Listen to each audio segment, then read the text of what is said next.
मोदी जी है तो राम की चोरी कैसे मुमकिन है, लेकिन चोरी तो हुई है।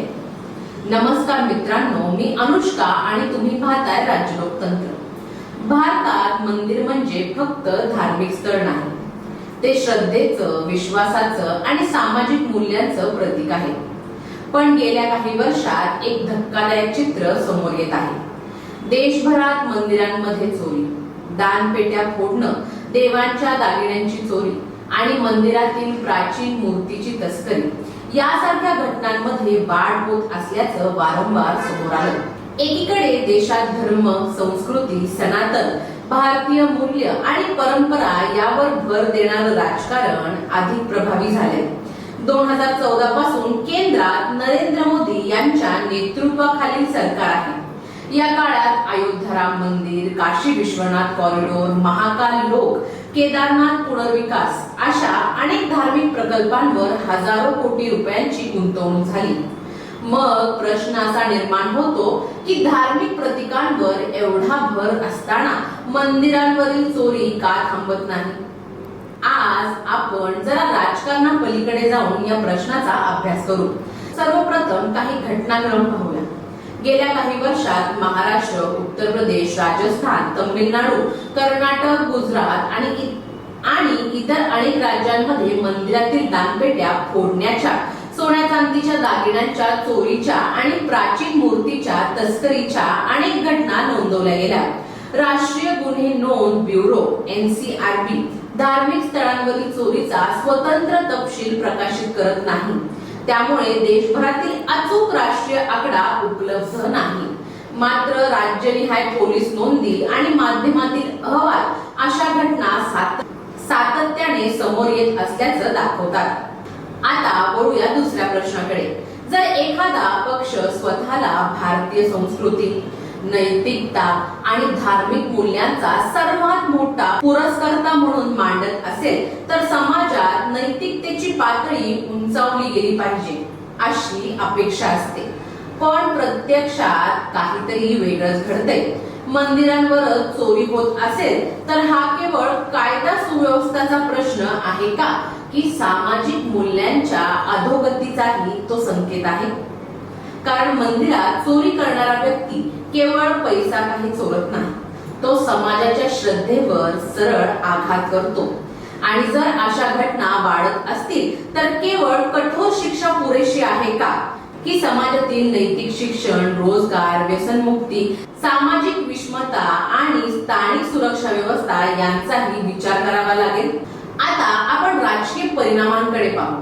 2014 नंतर भाजपने धार्मिक आणि सांस्कृतिक मुद्द्यांवर मोठा राजकीय आधार निर्माण केला। राम मंदिर हा त्याचा सर्वात मोठा प्रतिकात्मक मुद्दा ठरला।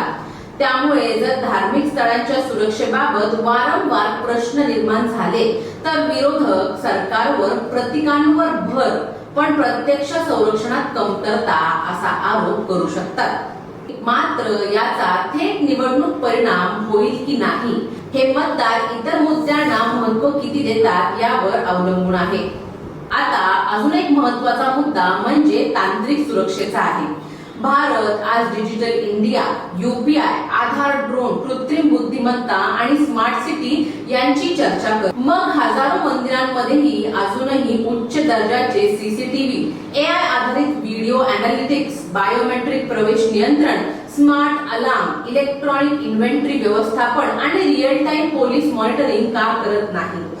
देशातील अनेक मोठ्या बँका, विमानतळ आणि मेट्रो स्थानकांमध्ये अत्याधुनिक सुरक्षा प्रणाली वापरल्या जातात। मग मोठ्या धार्मिक संस्थांमध्ये आणि विशेषतः आर्थिक दृष्ट्या सक्षम मंदिरांमध्ये अशी प्रणाली सार्वत्रिक का झालेल्या नाही?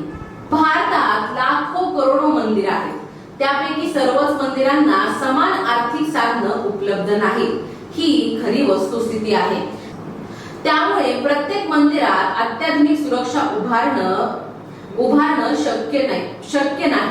मात्र मोठ्या देणग्या मिळणाऱ्या मंदिरांमध्ये आधुनिक सुरक्षेचं प्रमाण वाढवणं शक्य आहे। अयोध्या सारख्या राम मंदिरात ही अत्याधुनिक टेक्नॉलॉजी का नाही? आणि यातूनच आणखी एक मोठा प्रश्न समोर येतो, भारताची मूळ व्यवस्था खरंच बदलतीये का? पूर्वी सुरक्षित ठिकाण मानलं जायचं. आज अनेक मंदिरांना लोखंडी गज, सीसीटीव्ही, सुरक्षा रक्षक आणि इलेक्ट्रॉनिक लॉक लावावे लागतात. हा बदल केवळ गुन्हेगारी वाढल्यामुळे आहे की समाजातील परस्पर विश्वास कमी होत चालल्याचाही हे लक्षण आहे. समाजशास्त्रज्ञ अनेकदा सांगतात की गुन्हेगारी ही केवळ धार्मिक किंवा राजकीय घोषणांमुळे कमी होत नाही. त्यासाठी प्रभावी पोलीस व्यवस्था, जलद न्याय व्यवस्था, सामाजिक सुरक्षा, रोजगार, शिक्षण आणि स्थानिक समुदायाचा सहभाग ह्या सर्व घटकांची आवश्यकता असते. पण या गोष्टीचा खरंच सरकार विचार करते का? या विषयाकडे व्यापक सामाजिक प्रश्न म्हणून पाहणं अधिक आवश्यक आहे. शेवटी आता एक प्रश्न तुम्हालाच. जर आपण आणि भारत सरकार जगाला संस्कृती, अध्यात्म आणि नैतिकतेचा संदेश देणारा देश म्हणवत असेल तर आपल्या स्वतःच्या मंदिराचं संरक्षण, समाजातील प्रामाणिकपणा आणि सार्वजनिक नैतिकता यावरही तितकाच भर दिला जातो का? तुमच्या मते मंदिरांमधील चोरी ही केवळ कायदा सुव्यवस्थेची समस्या आहे की समाजातील बदलत्या मूल व्यवस्थेचे प्रतिबिंब आहे की हे सरकारने